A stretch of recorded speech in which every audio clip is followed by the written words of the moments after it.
Hello everyone, welcome to a new vlog Mandarmani part 2 vlog. সকালবেলাতে করে নিয়েছিলাম ব্রেকফাস্ট, যেহেতু অনেকে ছিল তো মিক্স অ্যান্ড ম্যাচ করেই ব্রেকফাস্টটা অর্ডার করা হয়েছিল। আর এখানে আমরা রেডি হচ্ছি পুলে যাওয়ার জন্য।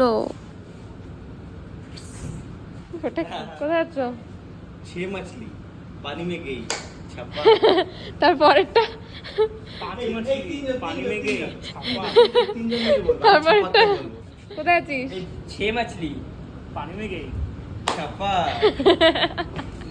তো আমরা যে রিসর্টটায় ছিলাম মন্দারমণি, সেটার নাম হচ্ছে দ্য ক্যান্ডেলউড বিচ রিসর্ট, যেটার আরেকটা নাম হচ্ছে ফরেস্টটা। কেন দুটো নাম? তার কারণ হচ্ছে যে পুরনো বিল্ডিংটা সেটার নাম হচ্ছে দ্য ক্যান্ডেলউড বিচ রিসর্ট, আর উল্টো সাইডে মানে হচ্ছে তোমাদের যে আমাদের যে মন্দারমণির যে বিচটা রয়েছে সেটা রাস্তার উল্টো সাইডে ওরা আরেকটা প্রপার্টি তৈরি করেছে, যেটার নাম ওরা দিয়েছে ফরেস্টটা। আর সেটাতেই এই সুন্দর পুলটা করেছে। আমি আগের বছর যখন গেছিলাম তখন এটা আন্ডার কনস্ট্রাকশন ছিল, আর এই বছর তৈরি হয়ে গেছে। অনেক বড়, দেখে তোমরা বুঝতেই পারছো যে কতটা বড়। আর মামনিকে দেখো কতটা নাচ করছে, হাসি খুশি। ইনফ্যাক্ট আমরা সবাই সত্যি সত্যি খুব খোশ মেজাজে ছিলাম, কারণ প্রত্যেকের হেক্টিক একটা স্কেডিউলের পর আমরা ঘুরতে গেছিলাম।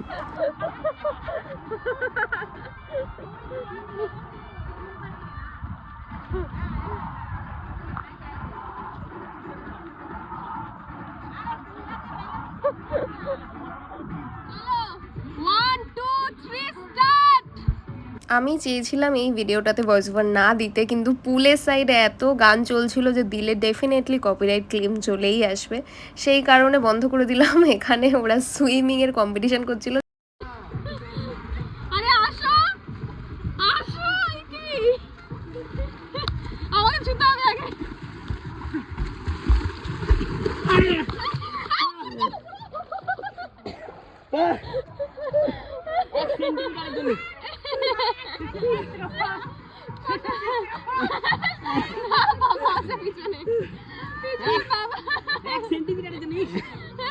আরও একটা ক্লিপিংস যেটা নেওয়া হয়নি সেটা হচ্ছে এই পুল থেকে উঠে আমরা আবার সমুদ্রে গেছিলাম, সেই ক্লিপিংসটা আর নেওয়া হয়নি।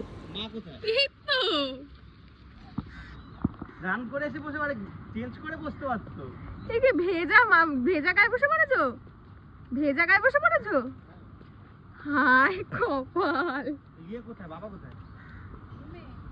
রুমে তো নেই। রুম থেকে বেরিয়ে এসে ওইখানে বসে আছে। বললো যে তেল দিয়ে দেবে তো, মাথাটা ধুয়ে নিবে। যাই হোক, তারপর পুলে নাচানাচি, সমুদ্রে দাপাদাপির পর প্রচণ্ড টায়ার্ড হয়ে গেছিলাম, অনেকটা লেটও হয়ে গেছিলো। ওই জন্য আজকে আমরা যে লাঞ্চটা করব সেটা আমরা রুমেই আনিয়ে নিয়েছিলাম।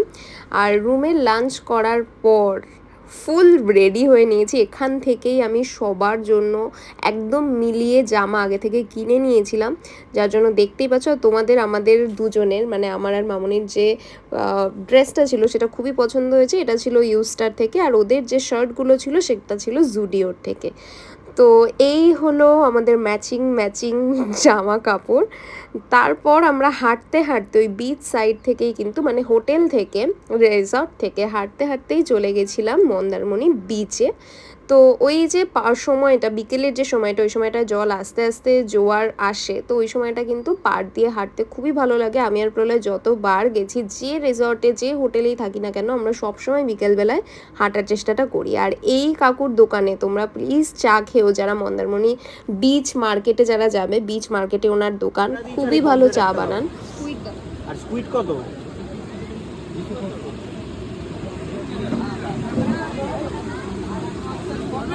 জানি হয়তো অনেকেরই মনে হবে পচা মাছ থাকে বা হচ্ছে এত তেল থাকে, বাইরের খাবার দাবার করা উচিত, কিন্তু ছোটোবেলা থেকে আমরা বাঙালিরা বা বলতে পারো মধ্যবিত্ত বাঙালিরা কিন্তু এই খাবারগুলো খেয়ে অভ্যস্ত। আমার তো খুবই ভালো লাগে।